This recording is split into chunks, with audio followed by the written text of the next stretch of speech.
warahmatullahi wabarakatuh. Alhamdulillahi rabbil alamin. Wassalatu wassalamu ala ashrafil mursalin. Nabiyyina wa maulana Muhammadin wa ala alihi wa sahbihi ajma'in. Wa ashhadu an la ilaha illallah wahdahu la syarikalah. Wa ashhadu anna Muhammadan abduhu wa rasuluh. Sallallahu alaihi wa ala alihi wa sahbihi wa sallama tasliman katsira. Thumma amma ba'd. Alhamdulillah, kembali kita melanjutkan kajian membahas buku Pengantar Ilmu Waris.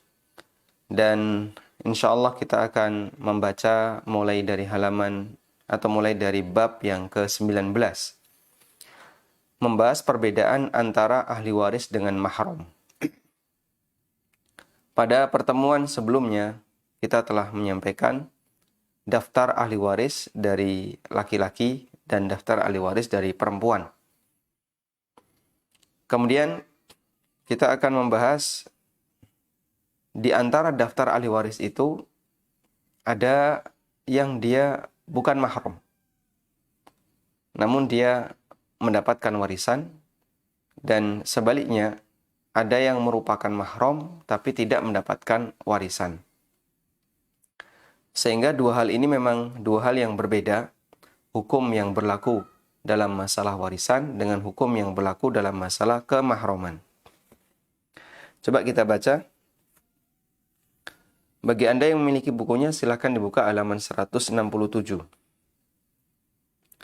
Aturan penentuan siapa saja yang menjadi ahli waris berbeda dengan aturan penentuan dalam masalah mahram. Karena itu, tidak semua mahram adalah ahli waris, sebagaimana tidak semua ahli waris adalah mahram. Berdasarkan hal ini, ada 3 keadaan antara ahli waris dan mahram. Yang pertama, kerabat yang memiliki hubungan mahram dengan mayit dan sekaligus ahli waris. Seperti orang tua, kakek, dan seterusnya ke atas. Kemudian nenek, cucu, dan seterusnya ke bawah. Yang menyamping ada saudara, dan ada keponakan, kemudian ada paman, dia menyamping. Yang kedua, orang yang memiliki hubungan mahram dengan mayit, namun bukan ahli waris.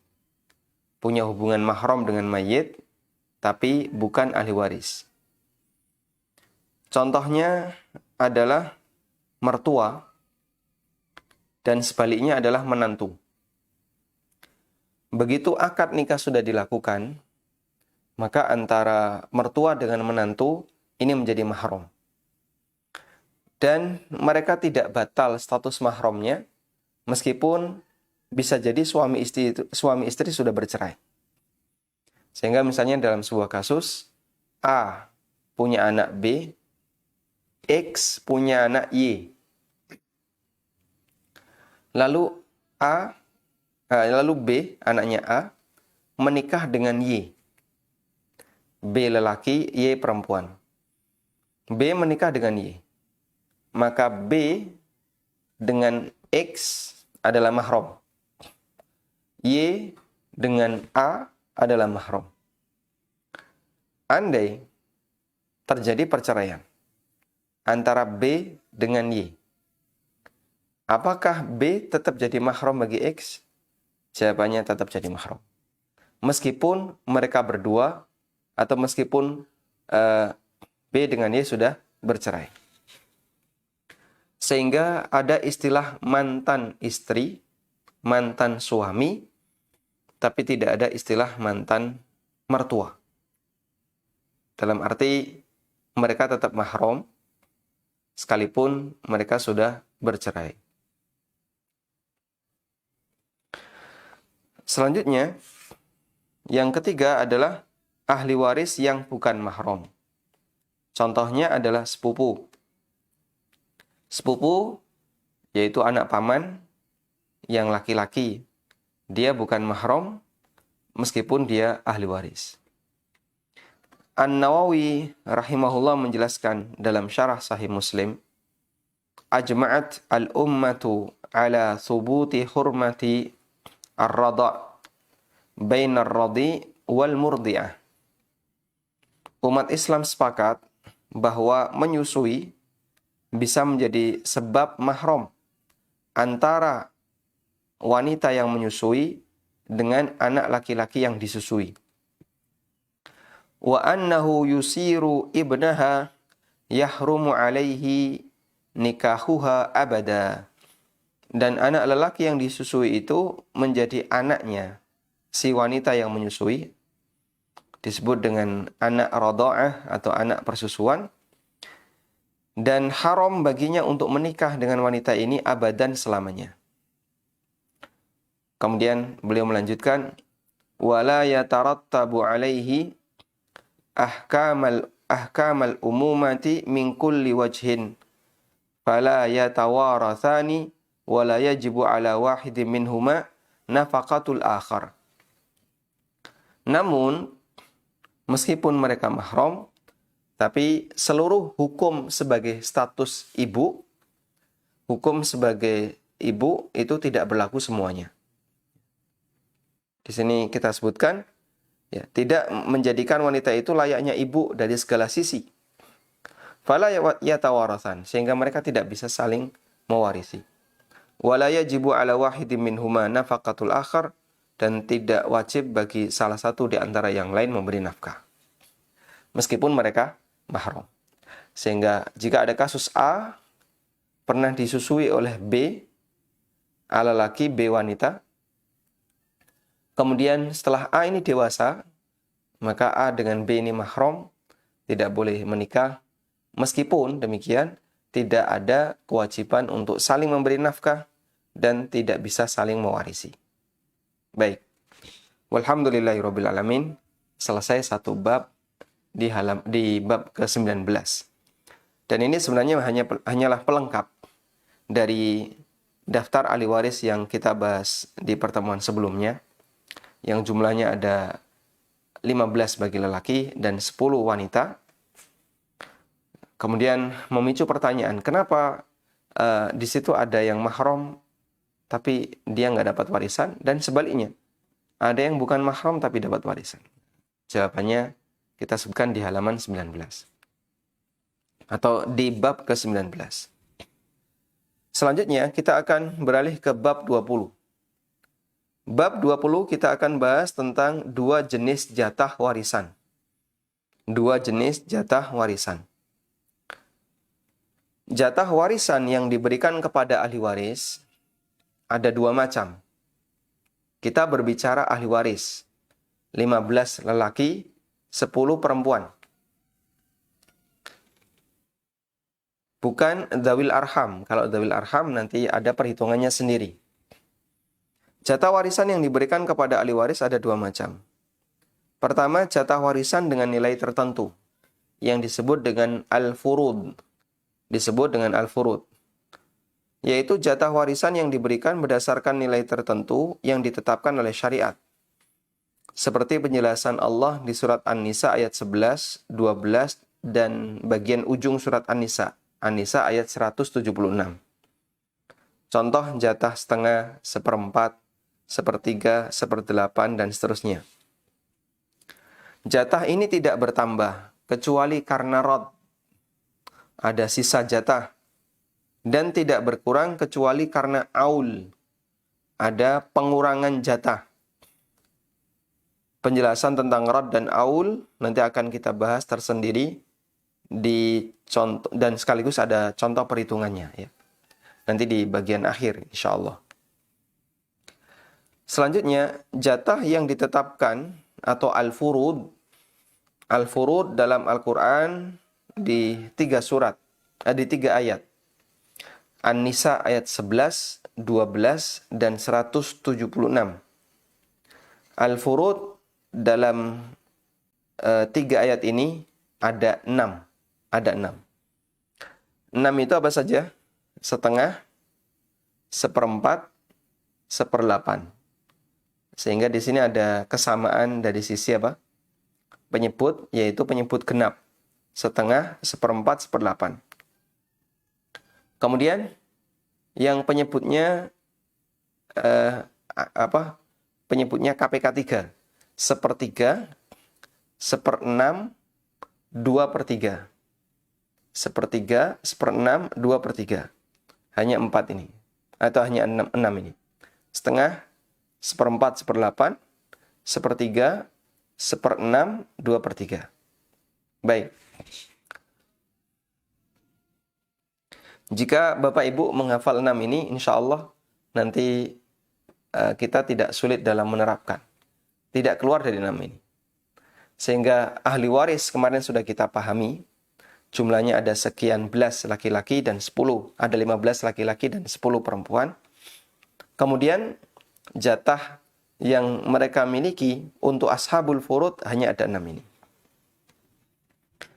Dan ada jatah warisan yang ditetapkan berdasarkan ijtihad, yaitu 1/3 sisa. Insya Allah akan ada pembahasan khusus untuk kasus Gharawiyatain atau Umariyatain di bab beberapa kasus khusus. Insya Allah kita bahas. 1/3 sisa ini hanya ada di kasus Gharawiyah atau Umariyah. Yang kedua, jatah warisan berupa sisa. At-ta'sib. Jatah warisan berupa sisa. At-ta'sib. Yaitu jatah warisan sisa setelah diberikan kepada ahli waris yang mendapatkan jatah tertentu. Setelah diberikan kepada ahli waris yang mendapatkan jatah tertentu. Atau ashabul furud. Besar kecilnya sisa tergantung keberadaan jatah tertentu. Sehingga ahli waris ada 2 macam. Yang pertama adalah orang yang mendapat jatah warisan tertentu disebut ashabul furud. Yang kedua, orang yang mendapatkan taksib disebut dengan asobah. Baik, kita coba lihat contoh kasus ya. Contoh kasus ke-13. Bagaimana cara mendapatkan warisan? Si A meninggal dunia. Keluarga yang berduka pertama adalah kedua orang tuanya, istri, dan seorang anak lelaki. Siapa ahli warisnya dan bagaimana cara mereka mendapatkan warisan? Ahli waris si A adalah kedua orang tuanya, istrinya, dan anak lelakinya. Cara mendapatkan warisan, istri mendapatkan 1/8 karena mayit punya anak, sehingga istri dalam hal ini disebut dengan sahibah al-furud atau masuk kategori ashabul furud. Kedua orang tuanya masing-masing mendapatkan 1/6 karena mayit punya anak. Sehingga kedua orang tuanya dalam hari ini juga termasuk ashabul furud. Dan seorang anak lelaki mendapatkan sisa yaitu asobah. Tayyib. Kita coba detailkan ya.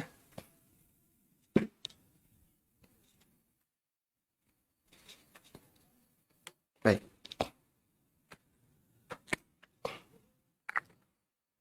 Tadi yang kita bahas adalah memberikan rincian bahwa warisan itu dibagi dengan 2 metode. Pertama, dibagi dengan metode ditentukan jatahnya.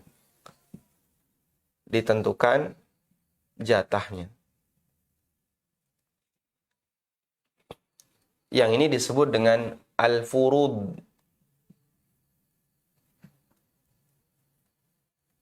Disebut dengan al-furud.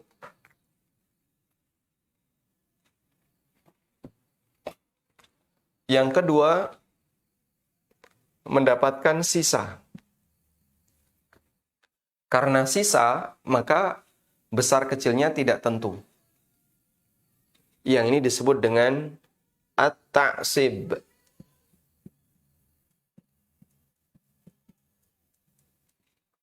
Baik. Dari 15 ahli waris, 15 ahli waris dari kalangan lelaki, dan 10 ahli waris dari kalangan perempuan. Ada sebagian yang dia mendapatkan ashabul furud dan ada sebagian yang mendapatkan at-taksib. Sehingga 15 ini tidak semuanya ditentukan jatahnya. Makanya nanti ketika Anda, dan kita belum belajar ke situ ya, nanti ketika kita belajar tentang masalah perhitungan, Anda tidak menghafal 15 itu dapat berapa saja, tidak. 10 dapat berapa saja, tidak. Namun dari 15 itu ada yang dapat jatah tertentu, ada yang mendapatkan sisa. Sehingga tidak banyak yang perlu kita hafalkan. Ya. Yang dapat jatah tertentu hanya ada beberapa orang. Ini dapat sekian jika ini dapat sekian jika ini. Itu yang kita hafalkan. Sisanya masih banyak yang dia sebenarnya masuk di bagian at-taksib. Baik. Dan kami ingatkan ya, dari sekian daftar ahli waris ini, ketika ada semua, itu tidak semuanya dapat. Karena antara satu dengan yang lain mereka saling menutupi. Jika 15 ahli waris itu ada semua, nggak semuanya dapat. Demikian pula 10 ahli waris perempuan itu ada semua, nggak semuanya dapat. Sehingga 15 itu nanti ketika ada semua, paling yang dapat adalah keluarga di ring 1. Keluarga ring 1, anak lelaki, anak perempuan, istri, kemudian ini kalau yang mati lelaki ya, istri, kemudian kedua orang tua. Sudah, selesai. Ibu bapak berarti ya. Berarti hanya ada 5. Kalau ada semuanya.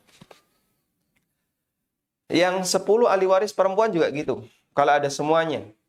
Berarti yang mati ini lelaki karena ada istri ya. Kalau yang mati perempuan ada suami. Andaikan yang mati perempuan ada suami, ada semua ini ya. Berarti anak lelaki, anak perempuan, suami, ibu, bapak. Cuma 5. Makanya ini kalau ada semuanya, yang dapat warisan kurang lebih hanya 5. Jika ada semua, yang dapat warisan hanya 5 orang. Sisanya gimana? Nggak dapat. Begitu ya. Sehingga kita kemarin mengenal 15 ahli waris laki-laki, 10 ahli waris perempuan. Itu adalah orang-orang yang mereka disebutkan sebagai daftar ahli waris meskipun belum tentu dapat. Karena ada yang dapat dengan kondisi seperti ini, ada yang dia menjadi tidak dapat karena kondisi seperti ini. Baik, dan insya Allah nanti kita akan bahas itu di bab tentang masalah hijab. Bab tentang masalah keberadaan ahli waris yang bisa menutupi ahli waris yang lain. Baik, selanjutnya untuk at-taksib. Ada beberapa istilah dulu ya. Furud itu jatahnya. Pemilik furud, pemilik jatah namanya apa? Sahibul furud. Sahibul furud. Jika dia jamak, jumlahnya banyak, maka jadi ashabul furud. Ashabul furud. Sehingga furud itu jatahnya, sahibul furud ini pemiliknya. Baik. Taksib, sisa, itu jatahnya. Atau porsi dia dapat taksib, dapat sisa. Pemilik taksib namanya asobah. Sehingga asobah itu orangnya. Semoga tidak bingung. Apa bedanya antara asobah dengan taksib? Taksib itu porsinya, asobah itu pemilik taksib. Sohibu taksib namanya asobah. Baik. Kemudian nanti ada penyebab asobah. Penyebab asobah. Penyebab. Ada penyebab asobah. Penyebab asobah itu begini. Ada ahli waris A, ketemu ahli waris B. Andaikan A ini sendirian, dia nggak bisa dapat taksib. Dia bukan asobah.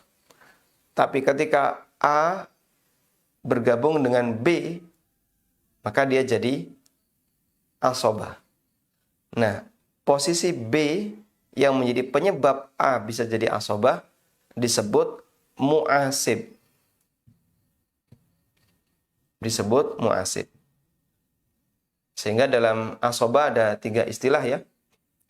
Taksib itu jatahnya, asobah itu orangnya, penyebab jadi asobah disebut mu'asib. Nanti akan kita bahas ya. Contohnya misalnya, anak perempuan itu nggak dapat asobah atau nggak dapat taksib ya. Dia bukan asobah. Nggak dapat taksib sehingga dia bukan asobah. Tapi ketika anak perempuan itu punya saudara lelaki, sehingga mayit punya anak perempuan dan anak lelaki, maka keberadaan saudara lelakinya ini mengangkat anak perempuan tadi menjadi asobah. Nah, saudara lelaki itu disebut dengan mu'asib. Baik, Anda cukup kenali istilah-istilah ini. Semoga tidak bingung ya. Ada ashabul furud, itu adalah pemilik jatah tertentu yang jumlahnya ada 6. Ada 6 jatah. 6 jatah itu pertama turunan dari angka 2, setengah, seperempat, seperdelapan. Hanya ada 3 ini. Yang kedua turunan dari angka 3, sepertiga, 2/3, seperenam. Baik. Ashabul furud, mereka hanya mendapatkan 6 jatah ini. Nah, sisanya asobah. Nah, makanya asobah itu besar kecilnya tergantung dari ashabul furud. Wallahu a'lam.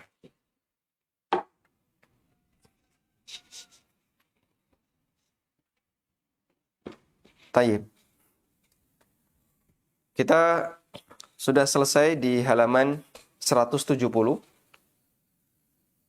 dan sudah menyelesaikan bab yang ke-20. Selanjutnya kita akan mengenal asobah di bab yang ke-21. Menurut pengakuan para peserta workshop yang pernah ikut workshop warisan, baik di Jakarta maupun di beberapa kota yang lain, mereka yang paling bingung itu bagian ini, mengenal asobah. Makanya di sini saya kasih satu catatan ya. Coba kita baca dulu. Mengenal asobah, bagi Anda yang sudah memiliki buku, silakan dibaca halaman 171. Asobah secara bahasa artinya sekelompok lelaki yang merupakan keluarga dekat seseorang. Sehingga mencakup ayah, anak lelaki, saudara lelaki, paman dari ayah, dan seterusnya. Secara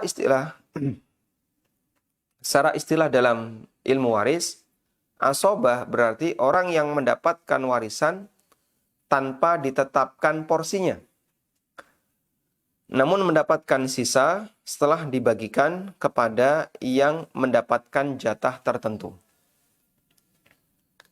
Mendapatkan sisa setelah dibagikan kepada yang mendapatkan jatah tertentu. Setelah diberikan kepada siapa? Ashabul furud. Sehingga warisan itu diserahkan dulu ke ashabul furud. Ada yang dapat setengah, seperempat, seperdelapan, 2/3, sepertiga, dan seperenam. Setelah semuanya diserahkan, kalau masih ada sisa, nanti jatuh jadi milik asobah. Baik, kita kasih catatan penting ya. barangkali bagi yang pertama mempelajari pembahasan ini mengalami kesulitan dalam menghafalkannya. Maka saran kami, mohon untuk tetap sabar mempelajarinya. Pahami contoh kasus yang kami sediakan. Mohon tidak terbebani dengan istilah, ya. Dan istilah itu nanti akan melekat dengan sendirinya kalau kita sering baca. Baik. Dengan sering membaca, insya Allah nanti akan melekat istilah itu. Ini kata kuncinya. Dan sekali lagi kami sampaikan, pengalaman setelah saya menyampaikan beberapa workshop seputar masalah warisan, banyak peserta yang kebingungan bagian ini. Kebingungannya itu ada dua penyebab utama. Pertama, banyak istilah baru. Yang kedua, ada banyak yang kelihatannya perlu dihafalkan. Padahal sebenarnya istilah-istilah baru itu ya tidak harus dihafalkan. Kalau kita sering baca mengulang-mengulang, nanti akan melekat dengan sendirinya. Baik. Kita akan lihat macam-macam asobah. Asobah ada dua. Pertama, asobah nasabiyah. Yang kedua, asobah sababiyah. Asobah nasabiyah adalah asobah karena hubungan nasab. Yang jumlahnya 15 lelaki. Jumlahnya 15 lelaki. Dan ada beberapa perempuan yang masuk dalam lingkaran 10 ahli waris perempuan. Tayyib. Yang kedua adalah asobah sababiyah. Yaitu asobah karena sebab memerdekakan budak.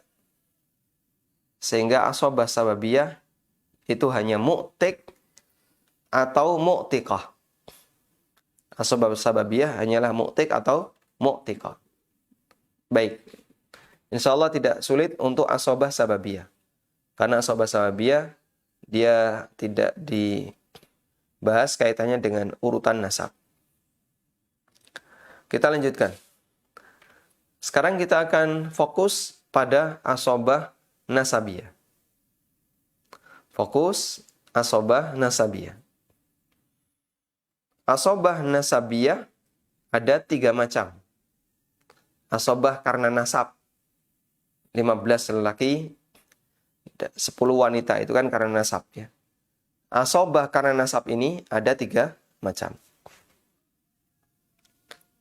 Yang pertama adalah asobah bin nafs. Asobah bin nafsi. Bin nafsi itu sendiri, independen, tanpa melibatkan yang lain. Yaitu ahli waris yang menjadi asobah dengan sendirinya. Mereka adalah para lelaki yang hubungan kekerabatannya dengan mayit tidak dilangkai keberadaan seorang wanita. Kita ulang ya. Asobah bin nafsi adalah orang yang mendapatkan jatah sisa, ya, orang yang mendapatkan jatah sisa, dan mereka adalah para lelaki yang hubungan kekerabatannya dengan mayit tanpa dilangkai oleh seorang wanita. Jadi nggak ada wanita di tengahnya. Kalau ada wanita di tengahnya, dia dzawil arham. Contohnya paman dari ibu. Paman dari ibu itu dzawil arham. Ya, misalnya A punya ibu, ibunya A adalah pamannya. Maka untuk nyambung ke paman, naik dulu ke ibu, baru menyamping. Sehingga ada wanita yang menjadi perantara antara mayit dengan paman dari ibu. Maka yang seperti ini masuk kategori dzawil arham. Kemudian asobah bin nafsi ada 4 jalur. 4 jalur sama seperti yang kemarin, ya. Bunuwah, ubuwah, ukhuwah, umumah.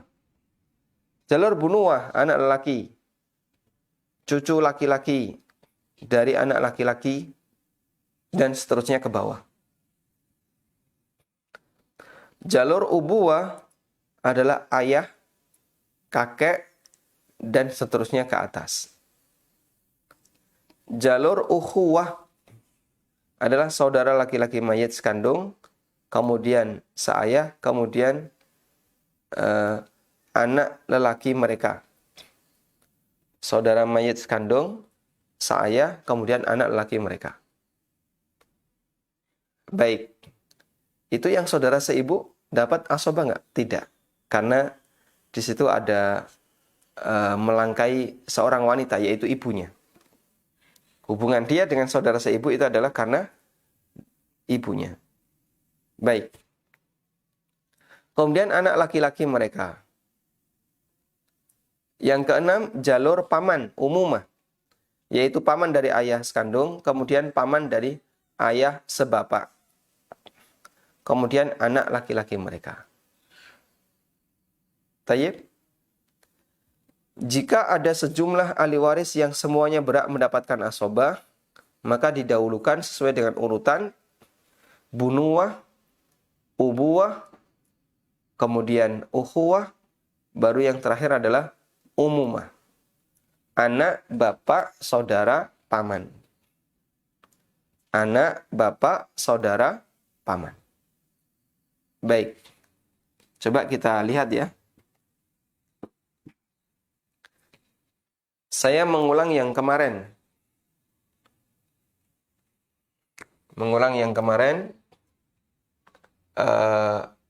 Bagan ahli waris dari kalangan lelaki.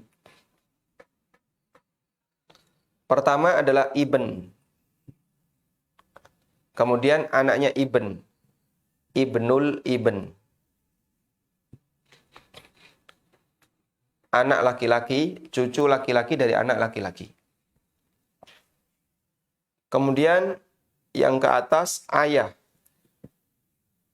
Lalu kakek. Bapaknya bapak. Baik. Kalau kakek dari ibu, nah, di sini kan ada ibu ya, ibu mayit. Nah, dia kita kasih garis putus. Nah, terus di sini ada kakek. Dapat nggak ini? Dapat atau tidak? Jawabannya nggak dapat. Kenapa nggak dapat? Mereka atau kakek ini dilompati oleh seorang wanita, hubungannya dengan mayit ke ibunya, lalu ke kakek. Status kakek ini dawil arham. Dia nggak dapat warisan. Wah, kakeknya dicoret ya. Yang sering diistilahkan oleh dalam kajian ilmu waris sering disebut dengan jadun fasid. Jadun fasid. Kakek yang nggak dapat. Sudah? Usul dan furu kita sudah dapat. Berikutnya hawashi yang menyamping.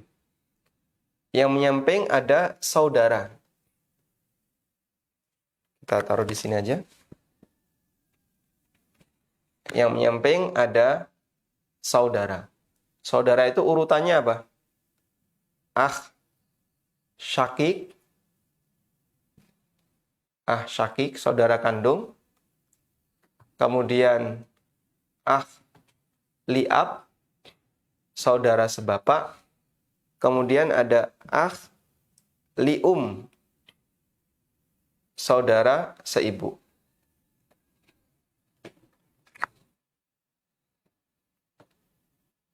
Sudah? Kita tulis dulu ya. Nanti bahasanya asoba nanti. Kemudian paman. Paman itu nyambungnya ke ayah. Naik dulu. Nah, terus begini kan. Ada paman. Ada paman di sana. Paman syakik. Paman syakik itu berarti paman sekandung dengan ayah. Lalu yang berikutnya adalah paman li'ab, paman sebapak dengan ayah. Nah, sekarang ada misalnya paman li'um, kita kasih garis putus. Paman li'um, paman seibu dengan ayah. Nah, paman li'um ini nggak dapat. Kenapa? Dia nyambungnya ke mayit itu karena seibu dengan ayah. Dia masuk zawil arham. Baik. Nah, sekarang asobah itu siapa saja? Asobah tadi adalah lelaki yang berada di sekitar mayit, lelaki yang berada di sekitar mayit yang tidak dilompati oleh, yang hubungannya dengan mayit tidak dilompati oleh wanita. 1, 2, 3 ayah, 4 kakek. Nah, kemudian kita masih punya 2 arah. Jihah ukhuwah, sisi saudara, dan jihah umumah, sisi paman. Saudara dulu. 4, 5 saudara kandung, 6 saudara sebapak. Lalu anaknya. Akh syakik punya anak lelaki. Ibn akh syakik. Ibn akh syakik. Lalu di sini juga ibn akh li'ab. Baik. 5, 6, 7, 8. Sudah? Baru lari ke paman. Paman syakik 9, paman li'ab 10. Dan turunannya. Di sini ada anak ibn paman ya, ibn paman syakik. Terus ini ibn paman li'ab. Dan turunannya ibn paman syakik, ini berarti 11. Ini 12. Sudah? Nah, ini tadi kan ketinggalan nih. Akh li'um, saudara seibu. Saudara seibu, dia nggak dapat asobah, tapi dia menjadi ashabul furud. Dia ashabul furud. Saya kasih arsir.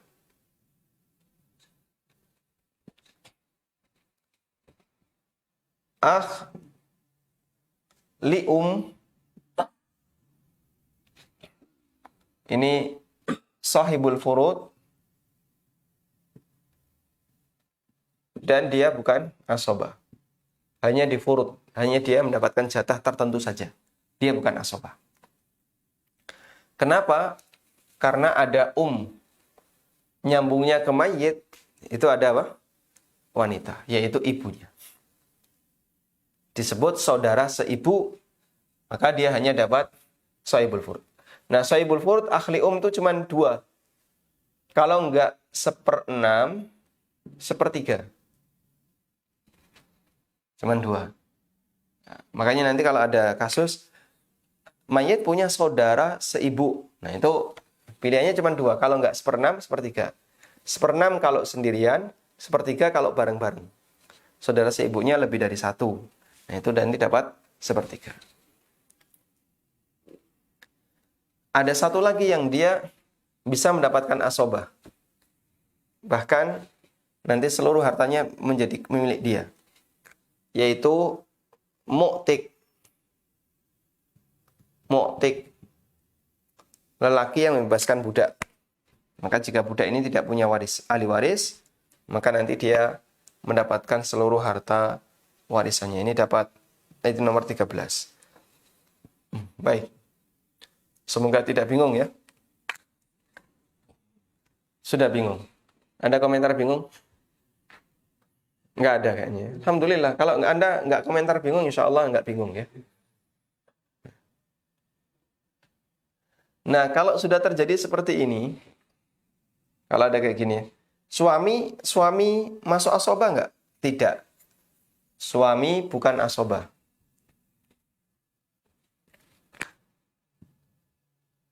Suami itu sahibul furud. Sahibul furud, dia tidak mendapatkan asobah, dan jatah suami itu kalau tidak 1/4, setengah. Cuman 2 ini jatahnya. 1/4 jika mayit punya anak, setengah jika mayit tidak punya anak. Nah, kemarin kalau ada pertanyaan, kok di situ suami atau istri? Nah, mayitnya laki atau perempuan? Kalau saya sudah nyebut suami, otomatis mayitnya perempuan. Kalau saya nyebut istri, otomatis mayitnya laki-laki. Sudah? Insya Allah nggak bingung ya? Walhamdulillah. Nah, sebenarnya kita cuma mau menegaskan bahwa asobah ada 4 jalur. Asobah ada 4 jalur. Pertama adalah jalur bawah. Jalur bawah disebut dengan jalur bunuwah. Kemudian jalur atas disebut dengan jalur ubuwah. Kemudian jalur saudara disebut dengan jalur ukhuwah. Dan jalur paman disebut dengan jalur umumah. Kita cuma mau menegaskan itu saja. Insya Allah hafal ya. Anak, bapak ke atas, saudara menyamping, dan paman. Sudah? Dari 4 jalur ini, yang nggak dapat asobah adalah saudara seibu. Nah, itu saja. Saudara seibu nggak dapat. Akhli dia sahibul furud, tapi nggak dapat asobah. Ini nggak dapat asobah. Yang dapat asobah hanya syakik, liab, dan anaknya. Baik. Insya Allah tidak sulit ya. Alhamdulillah. Pokoknya kata kuncinya antum kalian. Antum adalah kalian ya. Anda hafalkan kemarin itu ya. Kemarin ada jalur-jalur itu, insya Allah tidak sulit. Baik.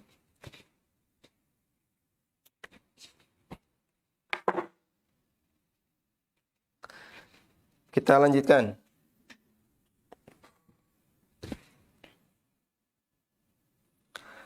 Berikutnya, secara urutan ya. Secara urutan tadi lupa kita sebutkan ya. Secara urutan, yang bisa menjadi asobah adalah bunuwah, ubuwah, kemudian jalur ukhuwah, kemudian jalur umumah. Dan teorinya begini. Asobah itu 1 jalur. Kembali lagi ini. Asobah itu 1 jalur.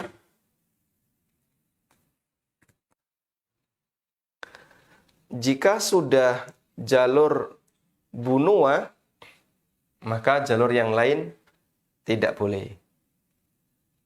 Tidak boleh ada ya.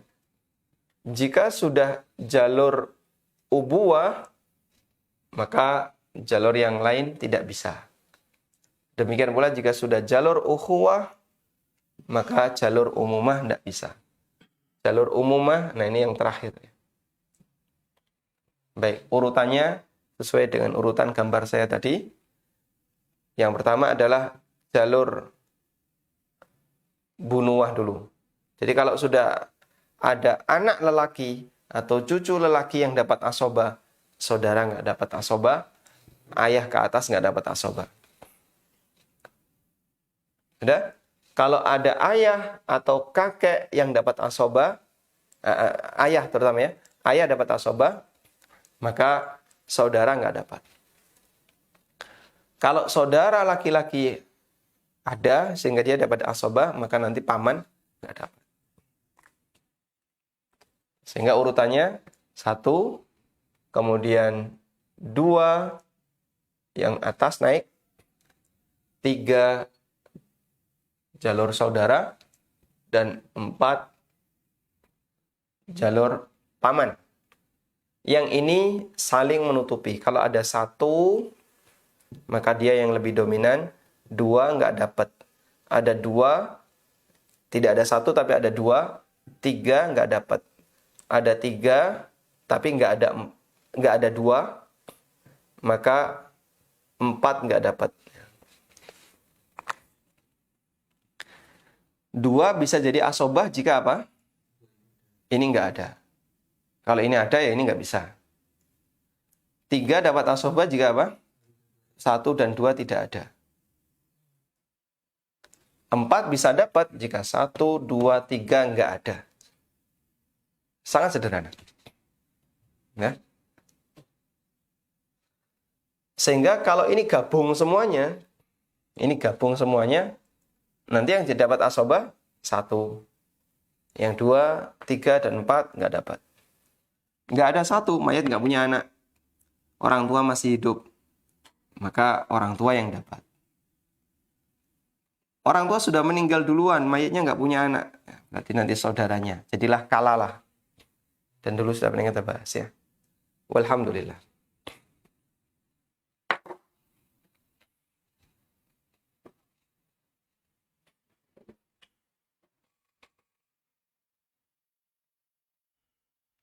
Baik. Sekarang kita beralih ke asobah bil ghair. Kita beralih ke asobah bil ghair.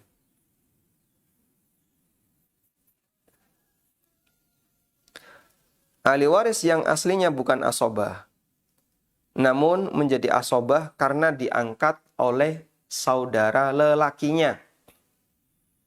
Diangkat oleh saudara lelakinya. Nyanya kembali ke siapa? Nyanya kembali ke ahli waris, bukan ke mayit. Berarti ahli warisnya di sini laki atau perempuan? Perempuan. Kita ulang. Anda yang bawa buku, silakan dibuka halaman 172. Di bagian paling bawah, asobah bil ghair. Ahli waris yang aslinya bukan asobah. Ahli waris yang aslinya bukan asobah adalah ashabul furud, yang perempuan. Ini yang perempuan ya. Anda kasih tambahan catatan kaki, ahli waris yang bukan asobah. Kasih tambahan catatan kaki, yaitu ahli waris yang perempuan. Namun dia bisa menjadi asobah karena diangkat oleh saudara lelakinya. Sehingga nya di sini adalah nya ahli waris, bukannya mayit. Paham ya? Tayyib. Contoh. Anak perempuan mayit, dia bukan asobah. Namun ketika ada anak lelaki mayit, berarti saudara si anak perempuan tadi, maka si anak perempuan tadi menjadi asobah. Kejadian ini disebut dengan asobah bil ghair. Asobah karena diangkat oleh yang lain. Baik. Asobah bil ghair itu apakah buatan atau gimana Pak? Ya ada dari awal. Mayit ahli warisnya siapa saja? 3 anak, 2 perempuan, 1 masih di kandungan. Di kandungan ini lahir laki atau perempuan? Belum tahu, belum jelas. Baik, silakan ditunggu. Sampai wanita itu melahirkan, nah baru ketahuan. Oh, lahir lelaki dan hidup. Ya. Maka saudarinya, mereka jadi dapat asobah. Andaikan nggak ada bayi laki ini, saudarinya tadi tidak mendapatkan asobah. Tapi dia dapat jatah tertentu.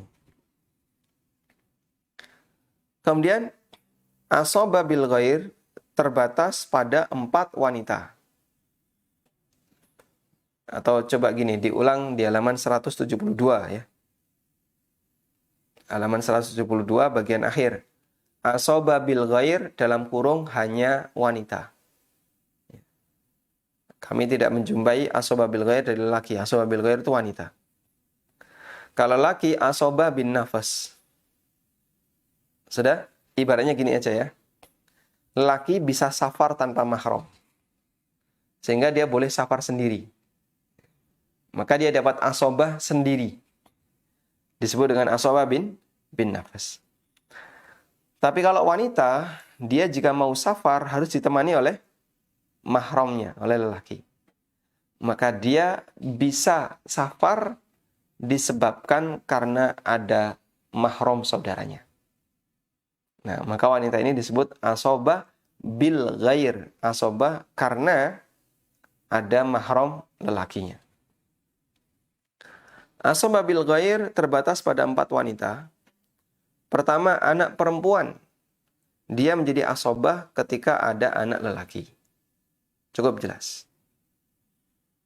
Yang kedua, cucu perempuan dari anak lelaki, bintul ibn. Dia menjadi asobah ketika ada ibnul ibn. Ketika ada cucu lelaki dari anak lelaki. Yang keempat, saudara perempuan sekandung, ukhtun syakikoh. Dia bisa menjadi asobah jika ada saudara lelaki sekandung. Jika ada akh syakik. Yang keempat, saudara perempuan seayah, ukhtun li'ab. Dia bisa menjadi asobah jika ada saudara lelaki seayah yang laki-laki. Akhun li'ab. Sudah? Berarti di situ ada apa?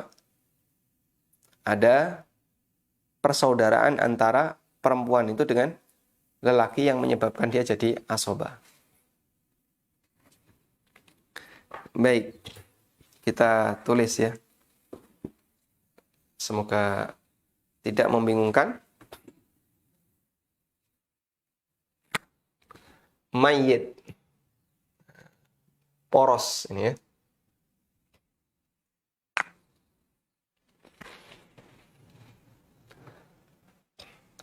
Asobah itu asobah bil ghair itu tidak ada yang ke atas. Tolong Anda fokus. Di sini kita bahas asobah bil ghair. Dan yang mendapatkan asobah, yang berstatus sebagai asobah bil ghair hanya perempuan. Hanya ahli waris perempuan. Lelaki bukan bil ghair. Lelaki bin nafas. Ya. Sudah? Nggak ada arah asobah bil ghair yang ke atas. Apakah ibu bisa dapat asobah karena ada bapak? Jawabannya tidak. Ibu nggak dapat asobah karena ada bapak. Sehingga ibu bukan asobah bil ghair. Asobah bil ghair tadi hanya ada 4. Pertama, anak lelaki. Anak perempuan ya. Anak perempuan yang dia diangkat oleh anak laki-laki.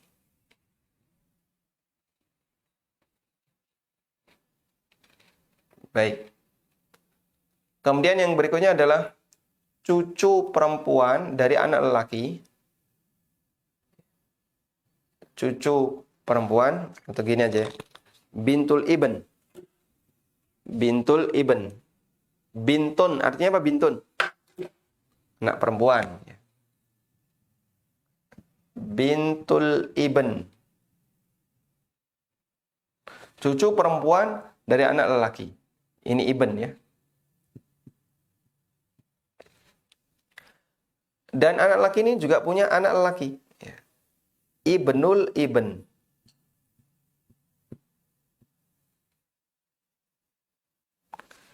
Anak lelaki dari anak lelaki. Terus, berikutnya. Saudara kandung. Saudara kandung di sini ya. Saudari dulu. Saudari kandung. Syakikah. Saudari kandung, saudari syakikah. Dia punya saudara kandung. Saudara syakik.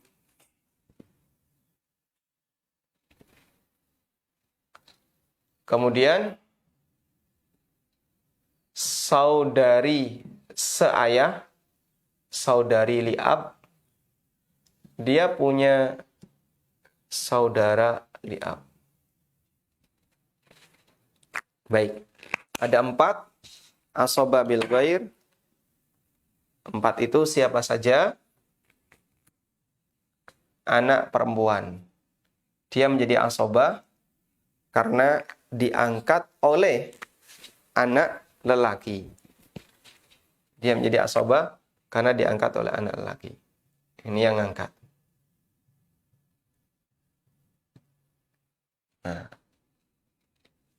Nah, yang mengangkat ini disebut mu'asib. Mengangkat itu maksudnya gimana, Pak? Andaikan nggak ada ini, maka dia, anak perempuan ini tidak jadi asoba. Itu yang dimaksud mengangkat. Selanjutnya adalah cucu perempuan dari anak lelaki.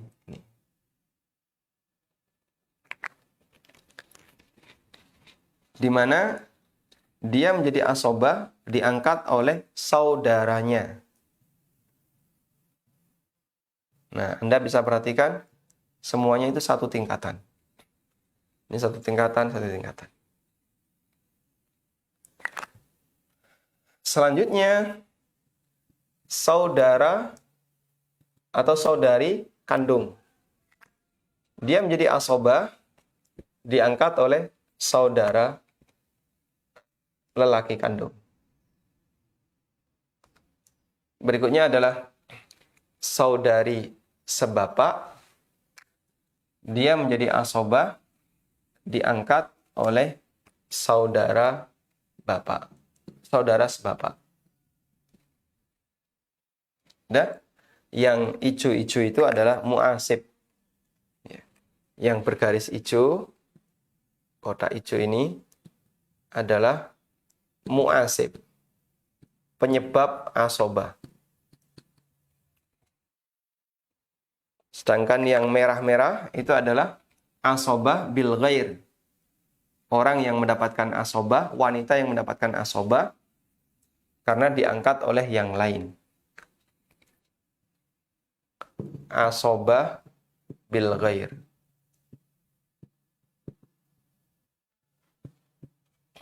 Baik.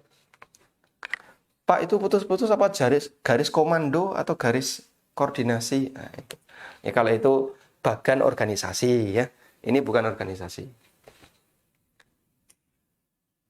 Nah, asoba bil ghair itu sesuai urutan. Sesuai urutan. Urutannya gimana? Urutannya turun 1, turun 2. Nyamping kanan, nyamping kiri. Gitu ya. Turun 1 berarti anak. Turun 2 berarti cucu. Turun 1 anak perempuan. Kalau ini ada, ini nggak dapat. Ya, ini nggak dapat asobah bil ghair. Nggak terjadi asobah bil ghair untuk bintul ibn. Terus nyamping kanan, saudara kandung. Baru nyamping kiri, saudari sebapak. Saudari seibu di mana? Saudari seibu, dia ashabul furud, bukan asobah. Udah? Kita kasih nomor ya. 1, turun 1, turun 2, samping kanan, samping kiri. Kalau sudah ada ini, sudah ada nomor 3, maka 4 nggak dapat. Sehingga urutannya seperti tadi. 1, 2, 3, 4. Kapan 2 bisa menjadi asobah bil ghair? Ketika kejadian 1 tidak ada. Kapan saudara kandung bisa menjadi asobah bil ghair? Ketika kejadian 2 nggak ada. Dan begitu seterusnya. Walhamdulillahirabbil alamin. Baik, yang mau menghafal silahkan, tidak dihafal juga silahkan ya. Karena nggak ada ujian.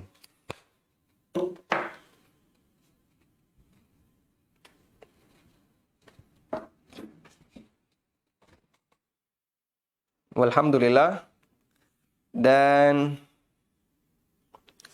kita masih punya satu jenis asobah lagi, yaitu asobah ma'al ghair.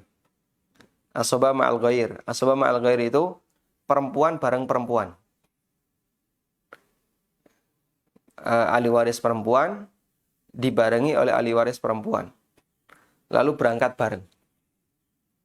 Sehingga perempuan ini kalau sendirian dia nggak berani, ditemani sama ahli waris perempuan yang lain jadi berani. Nah itu asobah ma'al ghair. Akan kita bahas besok ya. Kita bahas besok. Insya Allah. Termasuk mengenal penghalang warisan. Insya Allah. Wallahu ta'ala alam. Demikian yang bisa kita sampaikan. Dan besok juga kita akan bahas beberapa studi kasus untuk asobah. Dan sekali lagi, asobah ini adalah materi pelajaran ilmu waris yang dianggap paling sulit dan paling rumit. Saya katakan dianggap, ya tergantung siapa yang menganggap. Dianggap paling sulit dan paling rumit, mengingat tadi, ada banyak istilah. Yang kedua, harus menghafal dalam jumlah yang banyak. Tapi kalau Anda bisa memahami, terbantukan dengan bagan-bagan yang tadi kita buat, insya Allah lebih ringan. Wallahu ta'ala alam. Wa sallallahu ala nabiyyina Muhammadin wa ala alihi wa sahbihi wa sallam. Wa akhiru da'wana anilhamdulillahi rabbil alamin. Selanjutnya kami persilahkan kepada Bapak Ibu yang mau bergabung. Kita coba angkat penelpon yang pertama. Baik. Silahkan Pak Dindin. Assalamualaikum warahmatullahi wabarakatuh. Waalaikumsalam warahmatullahi wabarakatuh. Barakallahu fiik, Ustaz. Waalaikum barakallahu. Begini, sering memang waris itu antara dalil dengan perincian-perincian itu kadang-kadang nggak ada jembatan ininya, benang merahnya, Ustaz. Tolong dijelaskan supaya nyambung gitu antara dalil gitu ya dengan hukum-hukum yang ada di waris tersebut seperti tadi dari tentang perincian urutan asobah gitu. Itu dikaitkan dengan dalilnya gimana penjelasannya gitu. Masya Allah. Kadang jadi agak putus gitu, Ustaz.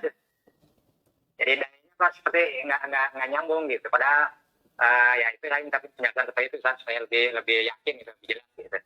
Baik. Ya, terima kasih, Ustaz. Jazakallah khairan katsira. Assalamualaikum warahmatullahi wabarakatuh. Waalaikumsalam warahmatullahi wabarakatuh. Baik. Dalilnya, kenapa bisa jadi seperti ini ya? Buku ini tuh dalilnya apa saja sih? Kalau kita baca ayatnya, kayaknya nggak ada penjelasan tentang asobah. Adanya penjelasan tentang ini dapat sekian, ini dapat sekian, dapat sekian. Dalil asobah itu ada di mana? Ada dalam hadis riwayat Bukhari Muslim. Kita coba bacakan dalilnya.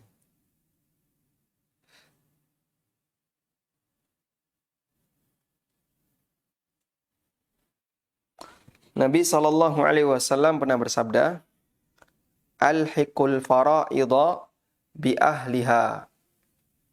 Alhiqul fara'idha bi ahliha. Fama baqiya fali awla rajulin dzakarin. Berikanlah al-fara'id. Al-faraid berarti al-furud. Berikanlah al-furud, jamannya al-faraid. Bi ahliha, kepada yang berhak. Yang berhak itu siapa? Seperti yang ditentukan oleh Al-Quran. Ada di An-Nisa ayat 11, 12, 176 yang sudah pernah kita bahas ya. Fama baqiya, jika masih ada yang sisa, fawwali aula rajulin dzakarin, maka diberikan kepada lelaki yang paling dekat. Dia diberikan kepada lelaki yang paling dekat. Tidak memandang usia, apakah dia sudah dewasa ataukah masih anak-anak. Selama dia hubungannya paling dekat dengan mayit, maka dia dapat. Nah, kemudian ada turunan. Saudara lelaki yang paling dekat dengan mayit itu diikutkan bersama dengan saudaranya. Seperti anak lelaki, ada anak perempuan. Maka anak perempuan diikutkan dengan anak lelaki. Apa dalilnya? Firman Allah Subhanahu wa taala, yusikumullahu fi auladikum lidzakari mithlu hadzil unthayain. Allah mewasiatkan untuk anak-anak kalian yang laki-laki dapat 2 kali jatah perempuan. Nah, perbandingan itu berlaku jika jatah anak dianggap satu kesatuan. Ini jatah anak satu kesatuan. Baik, diserahkan kepada anak sebagai sisa. Lalu Allah berpesan, gunakan perbandingan 2:1. Maka satu kesatuan itu dibagi. Untuk anak laki dapat 2, anak perempuan dapat 1. Itulah ceritanya asobah bin nafas dan asobah bil ghair. Dipahami insya Allah ya? Walhamdulillah. Sehingga bagus sekali pertanyaannya.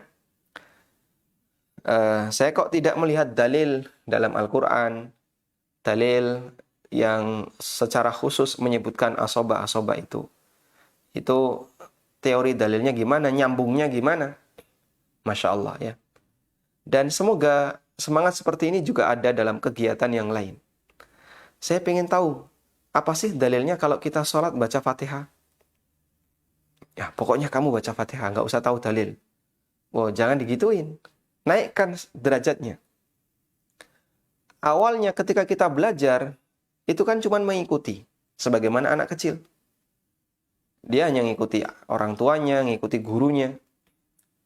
Tapi dia nggak tahu latar belakang kenapa orang tuanya melakukan seperti itu. Akhirnya ilmu kita bertambah. Dengan membaca dalil. Baik berasal dari orang tua maupun dari guru. Atau dari kitab yang kita miliki. Sehingga kita semakin sempurna pengetahuan terhadap ilmu kita setelah kita memahami dasar-dasarnya. Awalnya kan kita menerima sebuah paket. Kamu kalau sholat ya 5 waktu. Duhur, asar, maghrib, isya, subuh. Tapi kita nggak pernah tahu dalilnya. Dalilnya apa? Dalam Al-Quran ada nggak yang menyebutkan 5 paket ini? Secara dalam satu ayat ya, secara eksplisit. Tidak kita jumpai. Betul kadang Allah menyebutkan sholat isya. Wa min ba'di sholatil isya. Ada di surat apa? Al-Ahzab atau An-Nur itu ya. Kemudian Allah menyebutkan sholat asar. Hafidhu ala sholawati was sholatil wusta. Allah menyebutkan sholat duhur dan sholat subuh. Ya, sholat duhur, aqimis sholata lidulukis syams. Ila ghasaqil lail. Sampai tengah malam, dan itu sholat isya. Allah menyebutkan sholat subuh di surat Al-Isra. Wa Qur'an al-fajr. Dan kerjakanlah Quran di waktu fajar. Tapi itu kan secara terpisah. Nah, ketika Anda sholat 5 waktu, didasari oleh keyakinan. Dalilnya ini. Ilmunya bertambah. Terkait tata cara sholat. Kita melakukan gerakan seperti itu. Awalnya adalah ikut-ikutan saja.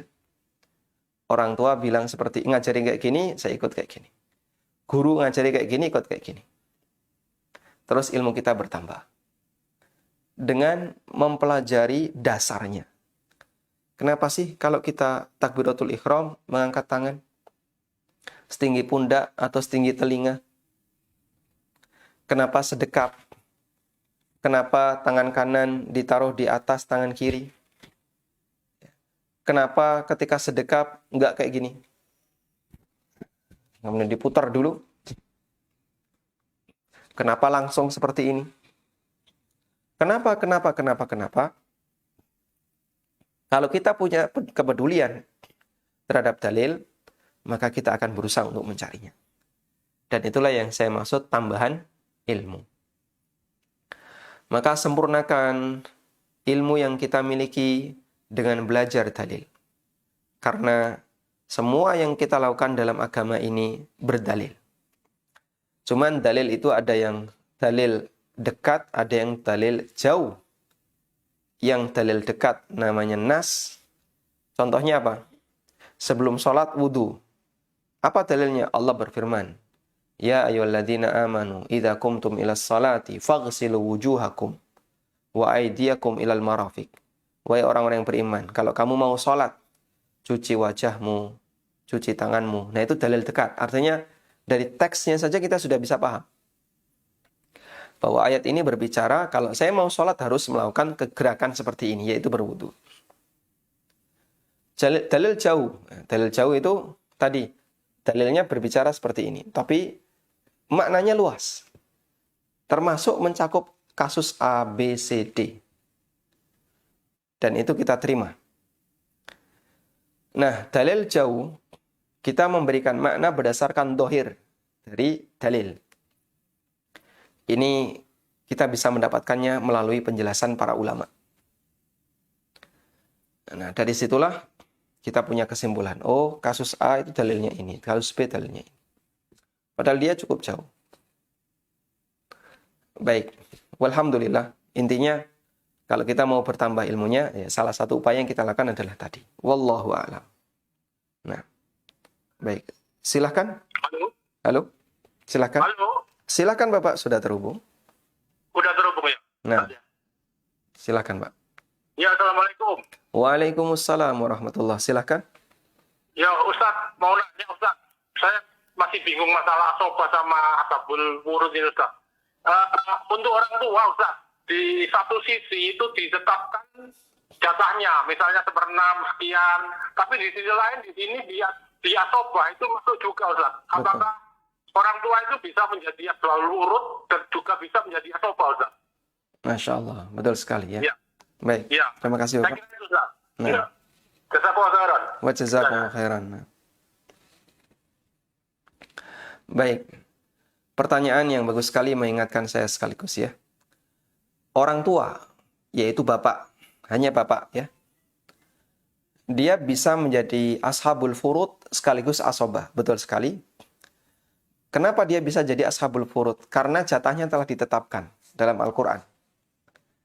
Jatahnya bapak berapa? 1/6 jika mayit punya anak. Dan jika masih ada sisa, sementara tidak ada anak laki-laki, maka bapak nanti mendapatkan sisanya. Tayyib. Jadi gambarannya kayak gini, Pak.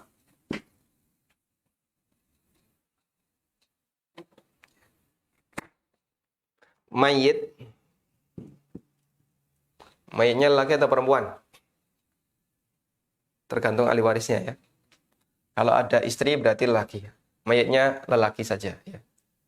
Ini istri.